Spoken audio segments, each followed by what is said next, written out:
Guys, Alicia nyo, nagbabalik ulit para sa ating panibagong video.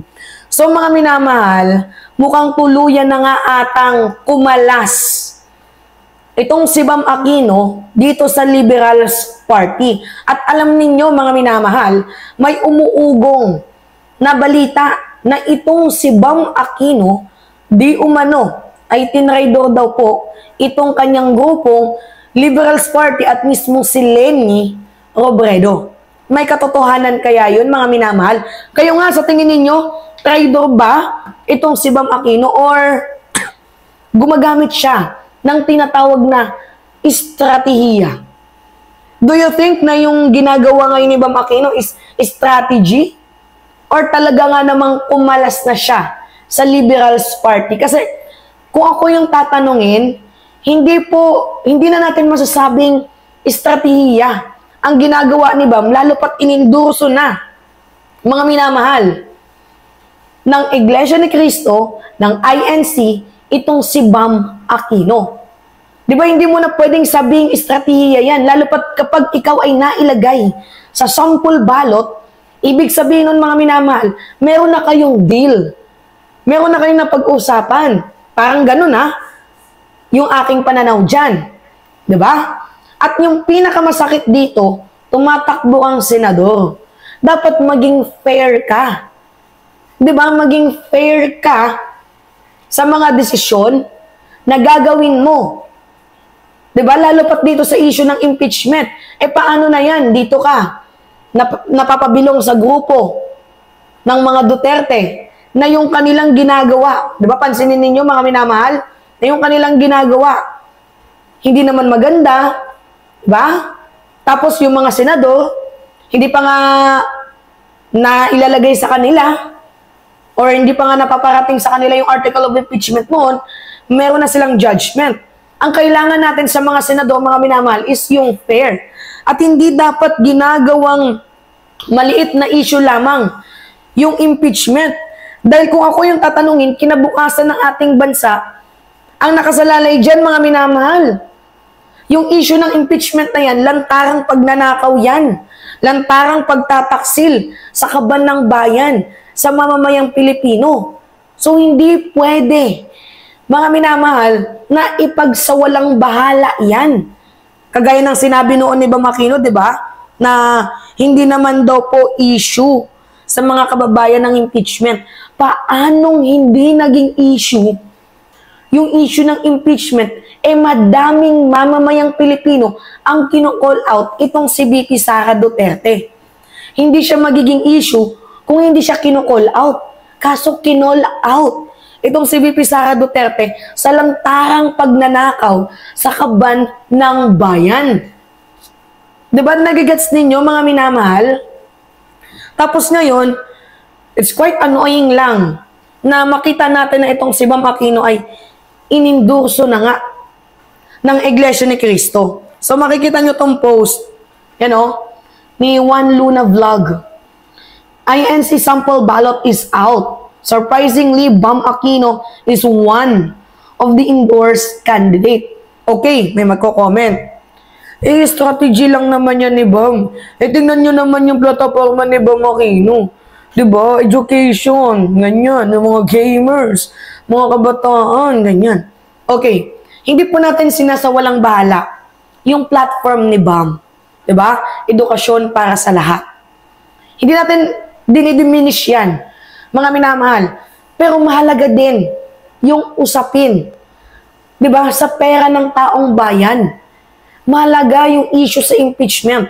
Ang kailangan natin sa mga senador na mananalo is yung fair. Yung kanilang pananaw, fair. Yung kanilang judgment patungkol sa impeachment. Diba? Lalo pat itong si Bam, kung matatandaan ninyo, a months ago, 2 months if I am not mistaken, naglabas na siya ng kanyang saloobin na ang impeachment daw po ay hindi naman daw po yan issue. Tama ba yun, Bam? Kaya surprisingly, na hindi na bago kung itong si Bam Aquino ay iindoso ng INC. Baka meron ng sabwatang nangyayari na hindi natin alam. Iniwan sila ni Robredo sa ere Ni Bam. Alam niyo kung ano yung masakit dito? Hindi ako kakamping, ha? Ang masakit lang dito sa part ko na to, syempre nakita ko yung worth ni Leni Robredo. Simula nung nagpakabaliw-baliw na itong si Sara Duterte. Ang masakit dito, siniraan ng mga DDS, itong si former VP Leni. Niyurak ang kanyang pagkababae despite na maganda yung intention niya sa mamamayang Pilipino. Sinira si Trillanes. Mahabang laban na ang inilaban at inilakbay ninyo. Gets ninyo, mga minamahal? Tapos, makikita lang namin yung pangalan mo dyan sa sample ballot ng INC na hindi pwede natin sabihin na, ay, ni-research kasi ng Iglesia ni Cristo yan. You know, mga minamahal, madami ako nakita sa comment section na ang INC endorsement is partnership. Totoo ba? At anong lamang po? Business partner daw. About sa business. Nagtatanong lamang po, may katotohanan kaya yon na ang pag-endorso kay Bam Aquino is part of their business? Diba? So, mga minamahal, kung ngayon pa nga lamang itong si Bam ay bumabalimbing na, how much more pa kaya pag nandyan na sa Senado nakaupo? Kaya sa akin, much better na si Ping, si Soto, si Abalos, si Kiko, yan. Mga mahalagang tao yan na dapat binoboto ng mamamayang Pilipino. Hindi nga nila sinabi na gusto nilang ma-impeach si Sara eh. Pero sabi nila, idadaan natin sa rule of law and due process. Pero yung sasabihin mo na, hindi naman kasi issue yan sa taong bayan. Tama ba yun? Ha? Nagtatanong lamang po, kagrupo mo si Trillanes na matagal niya itong nilaban. Diba? Hindi mo man lang nakita yung hustle. Hindi mo man lang ba nakita yung kanilang, yung trabaho ni former Senator Antonio Trillanes nung siya iniyuyuhak, tapos pinaglalaban niya yung pera ng taong bayan, karapatan pantao. Hindi mo man lang ba nakita yun? Makasarili ka bang? Sobrang makasarili ka. Iniisip mo lang yung sarili mo. Tingnan mo itong si Kiko. Never nagko-comment sa impeachment. Di ba? Pero sabi niya, may rule of law naman tayo. May due process tayo, so be it. Pero yung sasabihin mo na, hindi naman kasi siya issue sa taong bayan. Tama ba yun? Nakakasakit ka ng damdamin. Ininduso kita. Bilang kabataan, sumusuporta ako sa'yo. Pero mga minamahal, wini-withdraw ko na yung pagsuporta ko kay Bam and hindi ko na siya include sa aking list. Pasensya na, pero hindi ko na i-endorso itong si Bam Aquino sa inyo at hindi ko na din siya iboboto ngayong darating na halalan. Nagsisisi ako na binanggit ko yung kanyang pangalan. Ang ganda pa naman ng platform niya. Okay, sasabihin ng iba, di ba dapat nakabase tayo sa plataforma? Yes. Pero mahalaga din mga minamahal, yung issue sa impeachment. Binabalanse ko yun. Ngayon, natatamasa naman natin yung free education niya.